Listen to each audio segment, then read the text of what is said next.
네, 4년여 만에 한국을 방문한 왕이 중국 국무위원 겸 외교부장, 어제 강경화 외교부 장관과의 회담에 이어서 오늘은 문재인 대통령을 예방합니다. 어떤 얘기들이 오갈까요? 전문가와 이야기 나눠보겠습니다. 박종철 경상대 교수 전화 연결돼 있습니다. 교수님 안녕하십니까? 예, 안녕하세요. 예.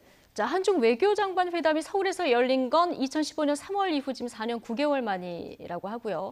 2016년 이 사드 갈등 사태 이후로는 지금 처음 방문인데 일단 예정 시간을 훨씬 넘겨서 2시간 20분 정도 회담이 있었습니다. 일단 회담 시간이 길었다는 건 좀 긍정적으로 봐야 될까요? 예, 긍정적으로 볼 요소는 많이 있어 보입니다. 예. 그러나 오늘 대통령과 면담이 예정되어 있고 또 24일 그 한중일 정상회담이 있는데 네. 이때도 리커창 총리와 면담이 예정이 되어 있습니다. 그렇기 네. 때문에 이번 회담은 그 의제를 갖다가 설정을 하는 그런 예비 회담의 성격이라고 보는 게 맞는 것 같습니다. 아, 의제를 설정하는 예비 회담의 성격. 예, 말씀하신 대로 어제 강경화 외교장관 만남에 이어서 오늘은 청와대를 방문하는데 지금 여기서 어떤 얘기가 나올까가 굉장히 관심이거든요. 역시 지금 말씀하신 가장 큰 관심은 뭐 어떤 의제를 설정하는 예비 회담 성격이 짙다고 하셨는데 뭐 한중일 정상회담의 의제뿐만 아니라 넘어가서 한중 정상회담까지의 어떤 논의 아닐까요? 예, 그렇게 보여집니다. 이제 우리에게 중요한 것은 이제 한반도 평화, 또 이제 한반도 비핵화 문제에서 중국의 어떠한 협조를 받을 수 있을 것인가. 또 왕이 부장이 9월 달에 네. 평양을 방문했는데요. 이러한 그 북중 사이에 굉장히 많은 그 회담이 진행이 되는데 우리로서는 적극적으로 북한의 입장을 중국을 통해서 들어볼 필요가 있습니다. 예. 또 중국의 입장에서는요.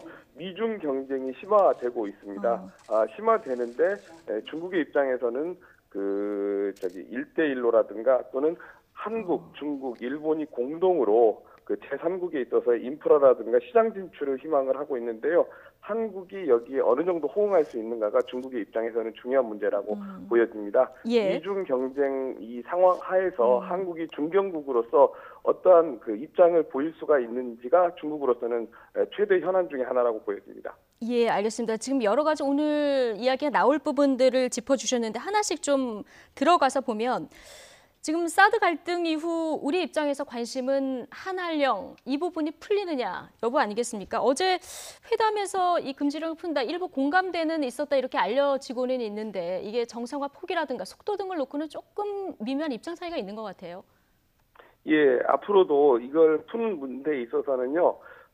다소간의 시간은 더 걸릴 것으로 보여집니다. 예. 중국의 입장에서는 사드 문제가 해결이 됐다라고 보기가 굉장히 어렵고 일단은 그 봉합 단계입니다. 그렇기 때문에 중국으로서도 그 레버리지를 가져야 되기 때문에요. 금방 여기 그 한한령이라든가 여러 가지 문제들을 푸는 것보다는 단계적으로 풀 가능성이 높고요. 일단은 네.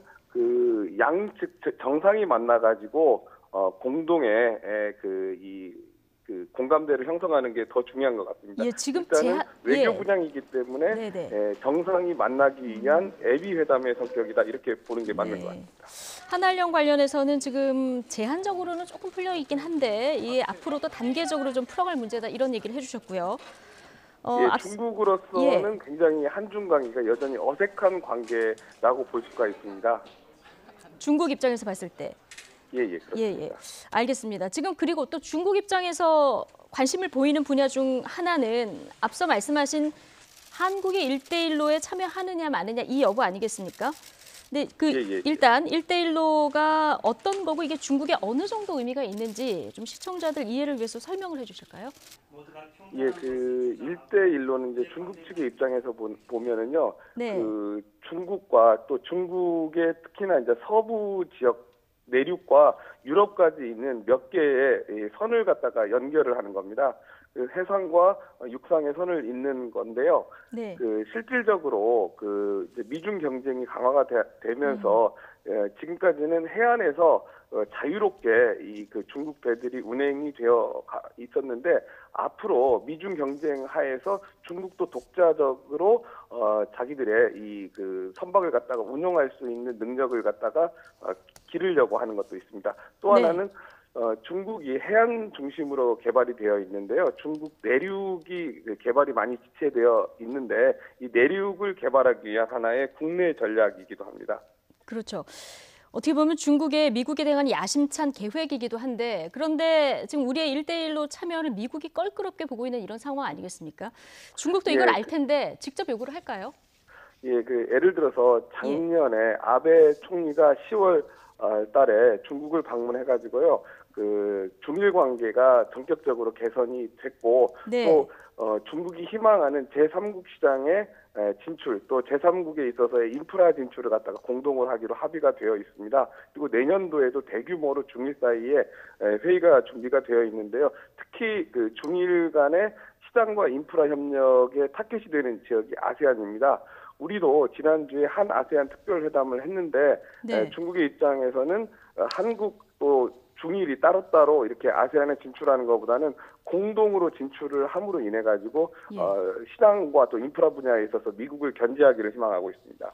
그렇죠. 그런데 이제 미국과 중국 사이에서 껴있는 우리 입장에서는 이 부분은 어떻게 앞으로 대응을 해나가야 될까요?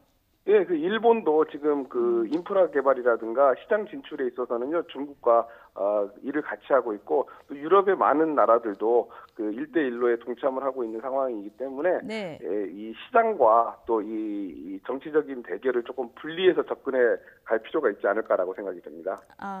뭐꼭 직접적으로 참여가 아니더라도 뭔가 협력을 갈 필요가 있다. 예, 그렇게 보여집니다. 당연히 예.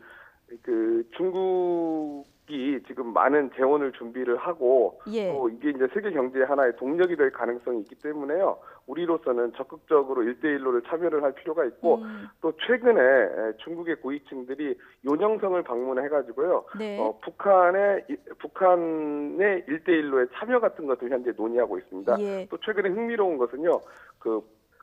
북한의 많은 학자들, 전문가들이 중국을 방문하고 있는데 예. 일부가 1대1로 교육을 현재 받고 있는 상황입니다. 그렇군요. 네, 예. 북한 같은 경우에도 1대1로에 관심을 가지고 있고 또 우리 한반도 문제를 해결하는데도 1대1로와 또 우리의 북방 경제 협력을 갖다가 일치하는 점이 많기 때문에 협력의 요소가 많다라고 보여집니다.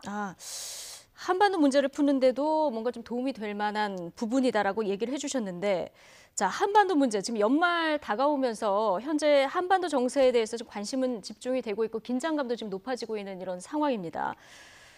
자, 김정은 위원장이 최근에 군마타고 뭐 백두산도 오르고요, 미국의 새로운 길도 요구하고 있는 이런 상황이 지금 진행되고 있는 이런 상황을 다 보고 계신데, 자, 북한의 핵 보유를 용인할 수 없다. 자, 어제 장관회의에서는 이 정도 선에서 지금 공감대가 이루어졌다 이런 보도가 나오고 있는데 오늘 대통령과의 접견 자리에서 또 여기에 추가적인 얘기들이 나올까요?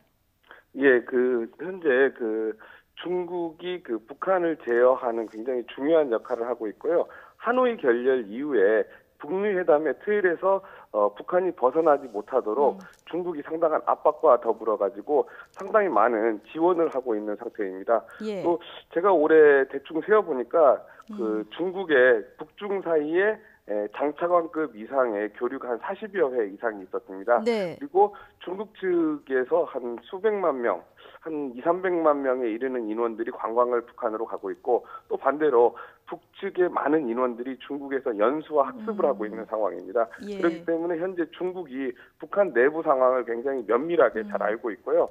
이렇게 중국이 북한을 도와주는 이유는 비핵화 의지가 있다고 판단을 하기 때문입니다. 예. 만약에 중국이 비핵화 의지를 북한이 비핵화 의지를 철회를 한다면은 중국이 이러한 북한에 대한 지원을 할 수가 없기 때문에 현재로서는 굉장히 중국의 역할이 중요하다고 생각합니다. 예. 이러한 문제들을 어제는 강경화 장관에게, 오늘은 문 대통령께 보고를 할 것으로 예상이 됩니다. 뭔가 북한을 변화시키는 데에는 중국의 또 다른 역할을 우리가 기대할 수 있을 테니까 이 부분에 대해서 오늘 어느 정도 또 추가적인 얘기가 나오는지 좀 지켜보도록 하고요.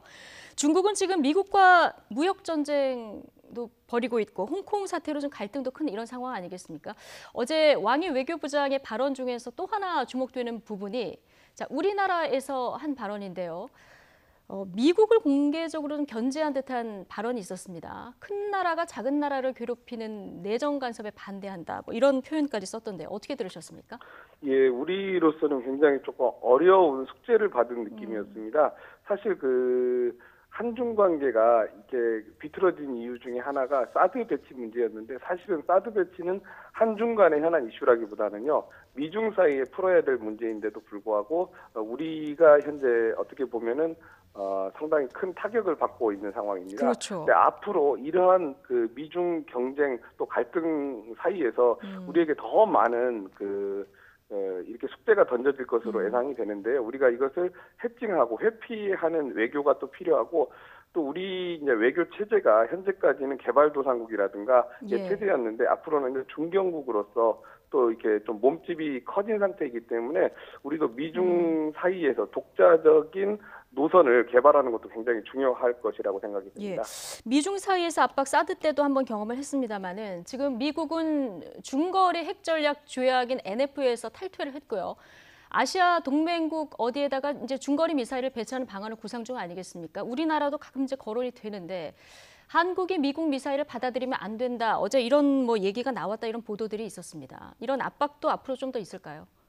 예, 제가 어제 그 기자들과 심화된 인터뷰를 봤는데 어제 그런 내용은 나와 있지가 않은 걸로 알려져 있습니다. 그러나 제가 최근에 중국 지인들과 만나 보면은요, 중국에서 굉장히 이 문제에 대해서 심도 있게 질문을 현재 하고 있습니다. 기자회견에는 안 나왔지만은 그 강경화 장관과 이 문제를 토의했을 가능성은 좀 높고 앞으로 이 문제가 불거지기 전에 예방 주사를 놓는다는 차원에서 한국의 배치를 반대한다라는 입장을 갖다가 예방 주사 차원의 발언이다.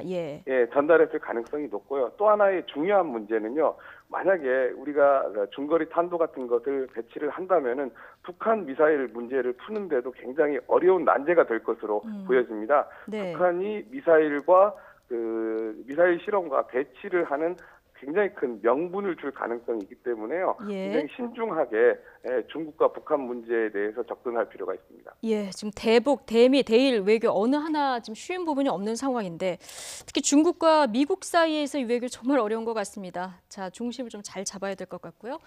오늘 말씀은 여기까지 듣겠습니다. 박종철 경상대 교수였습니다. 고맙습니다. 예, 감사합니다.